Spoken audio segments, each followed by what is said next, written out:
Hello, and welcome to the exploration of the Baroque era in art. We'll begin by looking at Food on a Windowsill by the great artist Juan Catan.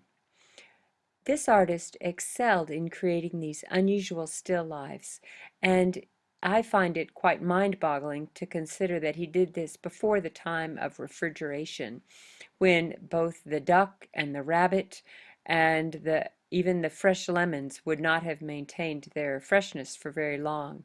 Yet he was able to capture that. The term Baroque actually refers to the time period just after the Renaissance, beginning in the late 1500s. The origin of this word is probably a Portuguese word that means an oddly shaped pearl. The art of this time period had a tendency for high drama and extra flourish, although in reality such a variety of work came out of the Baroque time that there's no one word that can encompass it. Now, as with many terms in the history of art, it was originally used as an insult by critics from the century that followed. So the critics looked back on the 1600s and gave it this kind of a slang name, Baroque. However, in time, the negative connotations faded, and the art and architecture of the Baroque era came to be valued as a very important time in art that took the advances of the Renaissance to a new level. Let's take a look at some of the influences that gave rise to the changes of the Baroque era. One of the main ones was the Protestant Reformation, which had happened in the early 1500s. This challenged the status quo of the Catholic Church, causing an upheaval throughout Europe, and this sparked what we call the Counter-Reformation, which was the Church's reaction, where they cracked down on dissidents and strengthened their hold on the people. The founder of the Protestant Reformation was Martin Luther, and he set all of this in motion by his 95 Theses, which presented several things that needed to change and that were wrong about the church as it stood at the time that he put these out. A primary belief of the Reformation was that salvation was solely the result of grace. And this took power away from the structure of the church and went against previous beliefs that held that humans were being judged by a punitive God, and that they needed to constantly strive to do good deeds in order to secure their place in the afterlife. Now, this schism in the world of religion actually had a far-reaching influence to destabilize society, and this would play out over the next couple of hundred years. So, after achieving some success with the Counter-Reformation, the Catholic Church formally recognized the value of religious freedom, though the problem of Protestantism remained a preoccupation of Catholic popes throughout the Baroque era, and the Counter-Reformation served to unleash many cruel acts upon the population. Let's look at one of the primary artists of the Baroque time, and this would be Lorenzo Bernini. He was really a primary figure of the Baroque era, and his influence on the art of this time is visible throughout Rome and Florence. In addition to being a sculptor, Bernini was also a painter, a playwright, and a stage designer. You can see his theatrical style in many of his sculptures. In this one, the Ecstasy of St. Teresa, it's really a good example of this. The drama is so over the top, and I've always liked the gold rays, the literal gold rays behind Teresa of Avila. This sculpture depicts the scene where she is being pierced in the heart by a fire-tipped arrow at the hands of an angel during her prayer. And she says that this pierced her heart with an almost uncontrollable ecstasy and filled her with divine love. So he created this sculpture as part of the decorating of this chapel, and he wanted to illustrate this story of Saint Teresa, who had only recently been canonized. But when we back up a little bit, we can also see how sculpture is really moving away from the sort of stately way that figures were presented in the Renaissance and entering a whole new era. When in Rome, you can just see Bernini's influence everywhere. And one of those places where the influence is visible would be in St. Peter's Piazza, which is the round part here.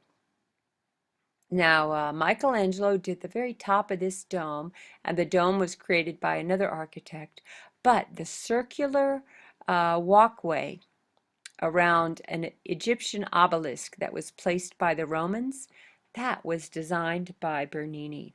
And it's a really masterful design because notice how the circle leads you to St. Peter's.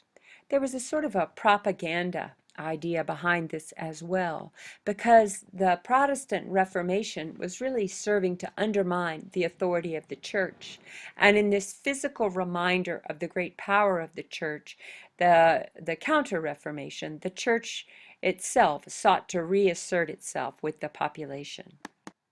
Inside St. Peter's Church at the Vatican, we also have the Great Baldachin, which was designed by Bernini.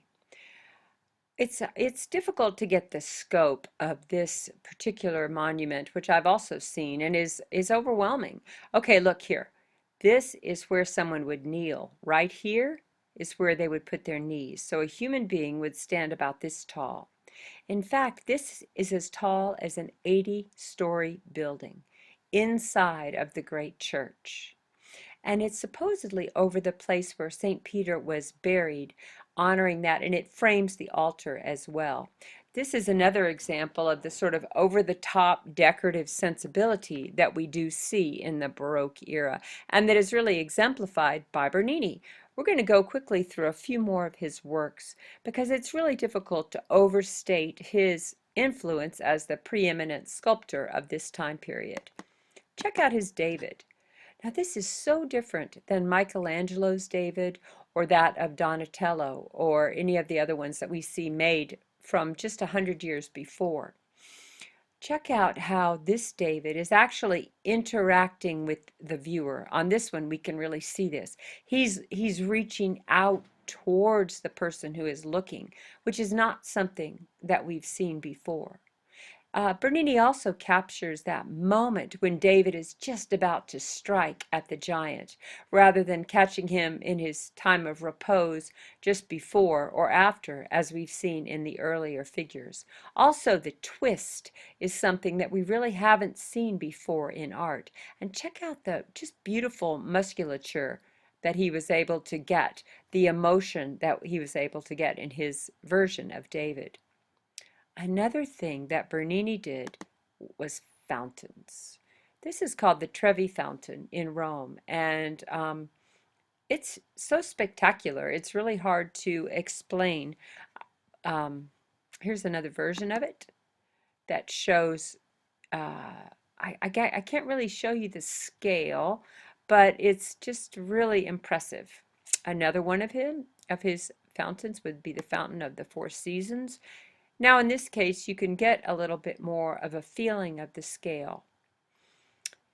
Again, until I had seen these in person, I didn't really understand the significance. Quite frankly, Bernini, he wasn't really a favorite of mine until I had the opportunity to see so many of his works in person. And now I really understand him as the great master that he in fact is. So let's look at another unique feature of this period in art, and that would be decorating ceilings.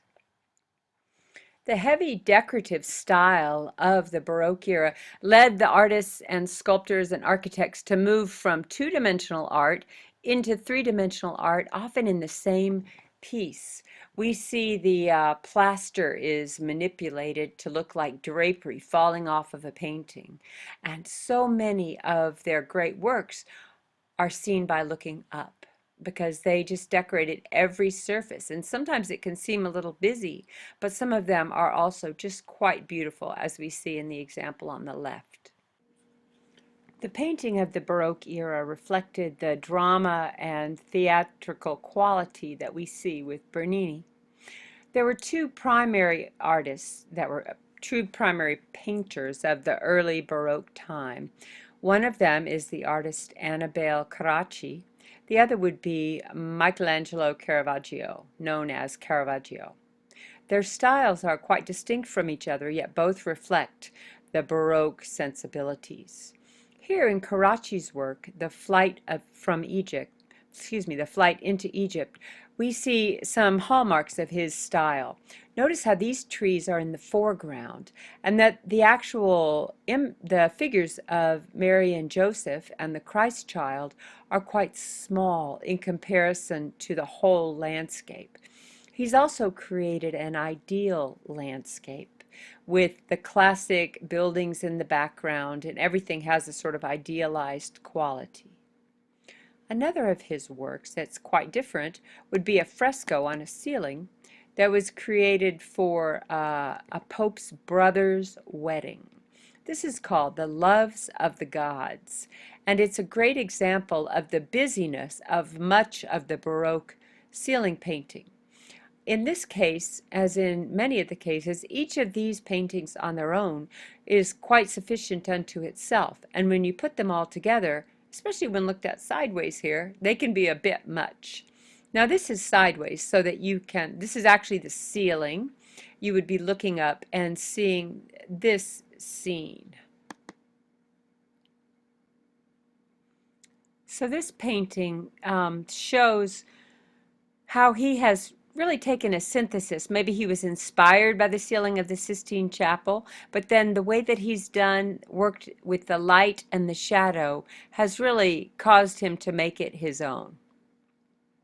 Now let's look at Caravaggio. Oh, there are so many favorite artists, but I must say that this guy is right up there among them in my book. He was an artist who really lived a troubled life.